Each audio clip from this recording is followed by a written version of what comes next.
স্বাগত আজকের আলোচনায়। আমাদের হাতে স্টাফ সিলেকশন কমিশনের কম্বাইন্ড গ্র্যাজুয়েট লেভেল পরীক্ষা মানে এসএসসি সিজিএল 2025-এর বিস্তারিত নোটিফিকেশনটা এসে গেছে। হ্যাঁ, বিশাল নোটিফিকেশন, প্রায় 113 পাতার। ঠিক তাই। যারা সরকারি চাকরির পরীক্ষার প্রস্তুতি নিচ্ছেন, বিশেষ করে সিজিএল এর জন্য, তাদের জন্য খুব জরুরি কিছু বিষয় আমরা চট করে দেখে নেব। অবশ্যই। প্রথমেই তারিখগুলো মনে করিয়ে দিই।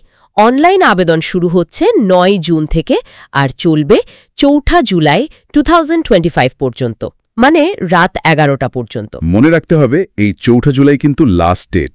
একদম। আর ফি জমা দেওয়ার শেষ তারিখটা হলো পরের দিন, 5 জুলাই। পরীক্ষার সম্ভাব্য সময়সূচিও তো এসে গেছে। হ্যাঁ, টিয়ার 1 পরীক্ষাটা হতে পারে আগস্ট মাসে। সম্ভাব্য তারিখ বলছে 13 থেকে 30 আগস্ট, আর টিয়ার 2 ডিসেম্বরে। মানে সময়টা বেশ টাইট বলতে হবে। তা তো বটেই। প্রস্তুতির জন্য কোমর বেঁধে নামতে হবে এখন থেকে। আচ্ছা, এই পরীক্ষার মাধ্যমে ঠিক কোন কোন পদে নিয়োগ হয়, মানে সরকারের কোন স্তরে? মূলত গ্রুপ বি আর গ্রুপ সি পদে নিয়োগ হয় কেন্দ্র সরকারের বিভিন্ন মন্ত্রণালয়, বিভাগ বা ধরুন বিভিন্ন সংস্থায়। যেমন কয়েকটা পদের নাম যদি বলেন। অনেক পরিচিত আর গুরুত্বপূর্ণ পদ আছে, যেমন ধরুন অ্যাসিস্ট্যান্ট সেকশন অফিসার, সেন্ট্রাল এক্সাইজের inspector, income tax inspector, preventive officer, examiner, sub inspector সিবিআইতে। তালিকাটা বেশ লম্বা। বাহ! আর শূন্যপদ এবারের সংখ্যাটা কেমন? শূন্যপদ এবার বেশ ভালোই, প্রায় 14,582টা। যদিও নোটিফিকেশনে বলাই আছে এটা টেন্টেটিভ, মানে বদলাতে পারে। টেন্টেটিভ হলেও সংখ্যাটা বেশ বড়। এটা পরীক্ষার্থীদের জন্য একটা ভালো খবর নিশ্চয়ই। অবশ্যই। আর সংরক্ষণের ব্যবস্থাও আছে নিয়ম অনুযায়ী, মানে SC, ST, OBC, EWS, ex serviceman আর পিডব্লিউবিডি প্রার্থীদের জন্য। ঠিক। এবার আসি যোগ্যতার বিষয়। কারা আবেদন করতে পারবেন? মূল শর্তগুলো কি কি? প্রথমত ভারতের নাগরিক হতে হবে, নেপাল বা ভুটানের নাগরিক বা কিছু শর্তে টিবেটান শরণার্থী বা ভারতীয় বংশোদ্ভূতরাও আবেদন করতে পারেন। আর বয়স? বয়সটা পদের উপর নির্ভর করে। সাধারণত 3টে স্ল্যাব থাকে, 18 থেকে 27 বছর, 20 থেকে 30 বছর, আবার কিছু পদের জন্য 18 থেকে 32 বছর। এই বয়সটা দেখতে হবে 1 আগস্ট 2025 অনুযায়ী। সংরক্ষিত শ্রেণীর জন্য বয়সের ছাড়ও তো থাকে? হ্যাঁ, নিয়ম অনুযায়ী বয়সের ছাড় আছে, যেমন ওবিসিদের জন্য 3 বছর, এসসি এসটিদের জন্য 5 বছর, এরকম। আচ্ছা, আর শিক্ষাগত যোগ্যতা? সাধারণভাবে যে কোনো স্বীকৃত বিশ্ববিদ্যালয় থেকে একটা ব্যাচেলর ডিগ্রি বা স্নাতক ডিগ্রি থাকলে আবেদন করা যায়। তবে কিছু পদের জন্য, যেমন ধরুন জুনিয়র স্ট্যাটিস্টিক্যাল অফিসার বা স্ট্যাটিস্টিক্যাল ইনভেস্টিগেটর, এদের জন্য নির্দিষ্ট বিষয় থাকতে হয়, যেমন স্ট্যাটিস্টিক্স বা ম্যাথমেটিক্স বা ইকোনমিক্স। আচ্ছা, আর যারা ফাইনাল ইয়ারে পড়ছেন? হ্যাঁ, তারাও আবেদন করতে পারবেন, তবে তাদের একটা নির্দিষ্ট কাট অফ ডেটের মধ্যে ফাইনাল পরীক্ষার রেজাল্ট দেখাতে হবে। আর বর্ডার রোডস অর্গানাইজেশনের পদের জন্য কিন্তু শুধু পুরুষ প্রার্থীরাই আবেদন করতে পারবেন, এটা মনে রাখতে হবে। এটা একটা জরুরি তথ্য। আচ্ছা, এবার আসি আবেদন প্রক্রিয়ায়। শুনলাম এবার নাকি বেশ কিছু নতুন নিয়ম এসেছে, ওয়েবসাইট, ছবি তোলা নিয়ে। হ্যাঁ, এটা একটা বড় পরিবর্তন। আবেদন করতে হবে এসএসসির একেবারে নতুন ওয়েবসাইটে ssc.gov.in অথবা মাই এসএসসি মোবাইল অ্যাপ দিয়ে। পুরনো ওয়েবসাইটে যারা আগে ওটিআর বা ওয়ান টাইম রেজিস্ট্রেশন করেছিলেন সেটা কি চলবে?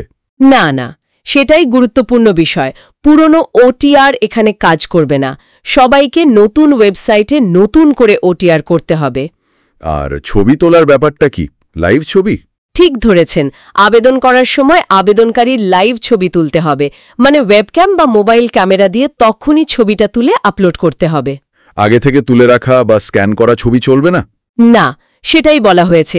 যদি না কেউ আধার ব্যবহার করে ওটিআর ভেরিফাই করেন।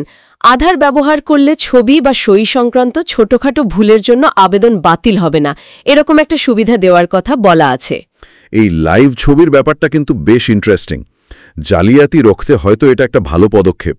হ্যাঁ, উদ্দেশ্য সেটাই মনে হচ্ছে। তবে এটা অনেকের জন্য, বিশেষ করে যারা একটু প্রত্যন্ত অঞ্চলে থাকেন বা টেকনোলজিতে ততটা সরগর নন, তাদের জন্য একটু চ্যালেঞ্জিং হতে পারে। তা ঠিক। এবার পরীক্ষার গঠনটা একটু বুঝে নেওয়া যাক। টিয়ার 1 আর টিয়ার 2 এই দুটো ধাপের কথা বলা হচ্ছে। হ্যাঁ, দুটো ধাপই কম্পিউটার ভিত্তিক পরীক্ষা। টিয়ার 1-এর সিলেবাস মোটামুটি আগের মতোই আছে। জেনারেল ইন্টেলিজেন্স ও reasoning, general awareness, quantitative aptitude আর ইংলিশ কম্প্রিহেনশন। নেগেটিভ মার্কিং আছে তো টিয়ার 1-এ? হ্যাঁ আছে, প্রতিটা ভুল উত্তরের জন্য 0.50 নম্বর কাটা যাবে। আর টিয়ার 2? টিয়ার 2-তে মূলত দুটো পেপার। পেপার 1টা প্রায় সব পদের জন্যই বাধ্যতামূলক। এর মধ্যে অনেকগুলো সেকশন আছে: maths, reasoning, English, general awareness, computer জ্ঞান আর ডেটা এন্ট্রি স্পিড টেস্ট বা DEST। অনেক কিছু একসাথে। হ্যাঁ, বেশ বিস্তৃত। আর পেপার 2টার শুধু তাদের জন্য যারা জুনিয়র স্ট্যাটিস্টিক্যাল অফিসার বা স্ট্যাটিস্টিক্যাল ইনভেস্টিগেটর পদের জন্য আবেদন করবেন। ওটা স্ট্যাটিস্টিক্সের পেপার। টিয়ার 2-তেও নেগেটিভ মার্কিং আছে? আছে। পেপার 1-এর সেকশন 1, 2 এবং 3-র জন্য নেগেটিভ মার্কিং আছে, তবে কম্পিউটার জ্ঞান আর ডেটা এন্ট্রি স্পিড টেস্ট বা DEST এই দুটো বিভাগ কোয়ালিফাইং, মানে শুধু পাশ করলেই হবে। শুধু পাশ করলেই হবে নাকি কোনো নির্দিষ্ট পদের জন্য এখানেও ভালো স্কোর দরকার? দেখুন, কোয়ালিফাইং বলা হলেও কিছু পোস্ট, যেমন ধরুন ট্যাক্স অ্যাসিস্ট্যান্ট বা সেন্ট্রাল এক্সাইজ বা GSTর কিছু পদের জন্য DESTতে একটা উচ্চমানের পারফরমেন্স চাওয়া হয়। আবার কম্পিউটার জ্ঞানের ক্ষেত্রেও কিছু পদের জন্য স্ট্যান্ডার্ডটা একটু উঁচু রাখা হতে পারে। আচ্ছা, বুঝেছি। তাহলে পুরো নির্বাচন প্রক্রিয়ার সবচেয়ে গুরুত্বপূর্ণ বা ফাইনাল স্টেজের জন্য জরুরি বিষয় কোনটা? দেখুন, ফাইনাল সিলেকশনটা মূলত টিয়ার 2-এর পারফরমেন্সের ওপর নির্ভর করবে।